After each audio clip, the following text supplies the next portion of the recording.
കുറിച്ചും കാര്യമായ വിവരമൊന്നും കിട്ടിയിട്ടില്ലെന്നല്ലേ അമ്മ പറഞ്ഞത്? അപ്പോ നമ്മുടെ കയ്യിൽ നിന്നും ആ വിവരങ്ങൾ കിട്ടുന്നത് വരെ അവര് നമ്മളൊന്നും ചെയ്യില്ല. നമ്മളെ തല്ലിക്കൊന്നാലും നമ്മളെ സഹായിച്ചവരെ നമ്മൾ ഒറ്റ കൊടുക്കാൻ പാടില്ല. രാജീവ് സാറിനെ കുറിച്ചും സമൃദ്ധ മേഡത്തെ കുറിച്ചും ഒരു വാക്ക് പോലും നമ്മൾ മിണ്ടരുത്.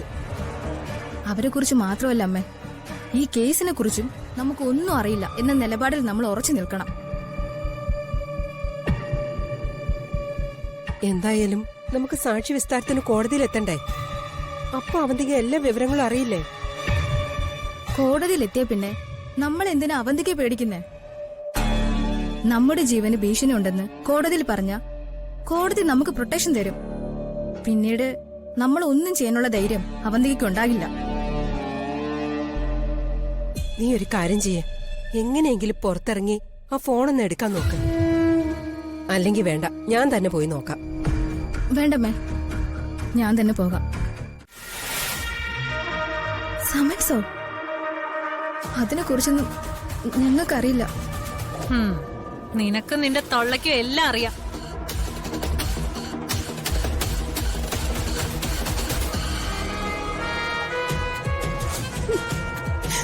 ചങ്കെടുത്ത് കാണിച്ചാലും ചെമ്പരത്തി പോവാണെന്ന് പറയല്ലേ മോളെ. ഗതിയില്ലാതെ കയറി വന്ന് ഞങ്ങൾക്ക് ആഹാരവും താമസിക്കാൻ സ്ഥലവും തന്നത് മോളാ. ആരും എന്തോ കേസ് കൊടുത്തെന്ന് പറഞ്ഞ് ഞങ്ങളിങ്ങനെ സംശയിക്കില്ലേ മോളെ? പ്രായം കൂടി പോയതുകൊണ്ടേ ഈ കൈ കൊണ്ട് നിങ്ങളെ ഞാൻ തല്ലുന്നില്ല. പക്ഷേ മൂർത്തി,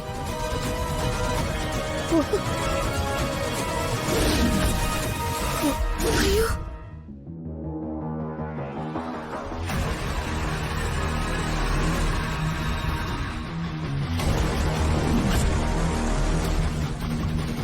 കൊന്നുകളയും ഞാൻ.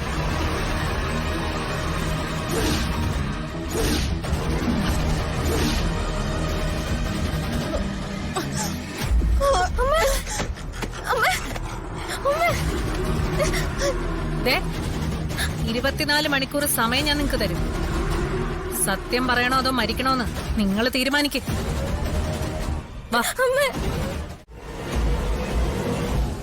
അല്ല, ഈ അമ്മായി മോളെ എന്തിനാ പറഞ്ഞു വിട്ടെ? അവര് അവധിയൊരു ഹെൽപ്പായിരുന്നില്ലേ? അല്ല, രണ്ടും മഹാകള്ളികളായിരുന്നു. ഇപ്പൊ വന്ന കേസിന്റെ ഒക്കെ പിന്നിൽ അവരാണോന്ന് പോലും എനിക്ക് ബലമായ സംശയമുണ്ട്. ഓ, ആണോ? എന്നിട്ട് അവന്തി അവരോടൊന്നും ചോദിച്ചില്ലേ? ചോദിക്കാൻ തുടങ്ങിയപ്പോഴല്ലേ രണ്ടിന്റെ കള്ളി വിളിച്ചതായത്. രണ്ടിനോടും ഇറങ്ങി പൊക്കോളാൻ പറഞ്ഞു. അപ്പൊ തന്നെ ബാഗും സാധനങ്ങളും എടുത്ത് 2 സ്ഥലം വിടുകയും ചെയ്തു.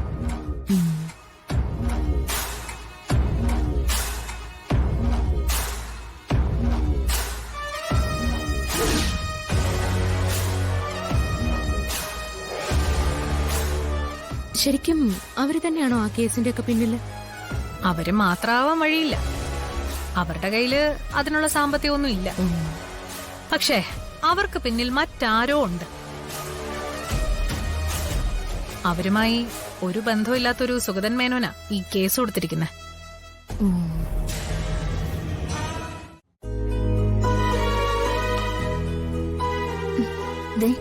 ഇപ്പൊ ഇത് കഴിച്ചില്ലെങ്കിലേ ഞാൻ ഇനിയും ഡോക്ടർ വിളിക്കും. സച്ചിട്ടാ, ആ ഡോക്ടറോടൊന്ന് വരാൻ പറഞ്ഞേ. എനിക്ക് എന്റെ മോള് മരുന്ന് തന്നാ മതി. നീ തരണ്ട. എനിക്ക് എന്റെ മോളെ ഇപ്പൊ തന്നെ കാണണം. ആരാ? അർച്ചനെടുത്തിയോ? ആ, മരിച്ചുപോയ ആള് വന്നിട്ട് വേണോ അമ്മയ്ക്ക് മരുന്ന് കഴിക്കാൻ? എന്റെ മോള് മരിച്ചിട്ടില്ല.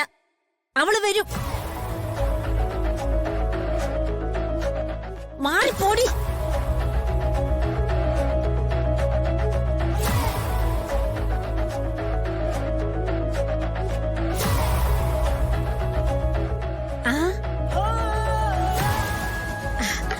ആയിഷമോളെ,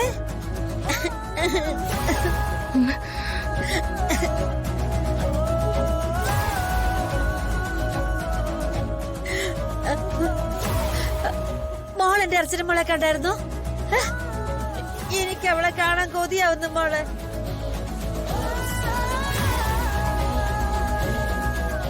മോൾ അവളെ എന്റെ അടുത്തോട്ടൊന്ന് കൊണ്ടുവരുവോ? പറ, കൊണ്ടുവരുവോ? പറ. പറ മോളെ.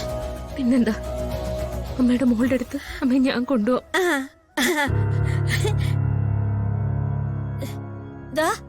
ഇവരാരും ഞാൻ പറയുന്നത് കേൾക്കുന്നില്ല മോളെ. സ്നേഹ, നിങ്ങൾ ആരും എന്താ അമ്മ പറഞ്ഞ കേക്കാത്ത? അത് ചേച്ചി, അവളോട് മിണ്ടണ്ട മോളെ. പോടി മോള് വാ. വാ, ആ അമ്മേടെ അടുത്തിരിക്കും.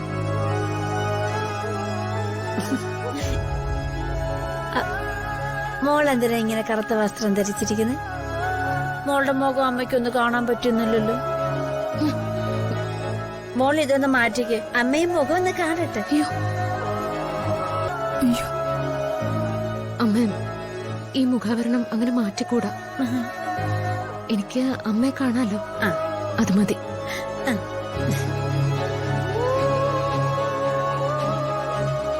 ചേച്ചി ഈ മരുന്നൊന്ന് കൊടുക്കാവോ? ഞാൻ നിർബന്ധിച്ച് നോക്കിയിട്ടും കഴിച്ചില്ല. ഇങ്ങത്താ, ഞാൻ കൊടുക്കാം.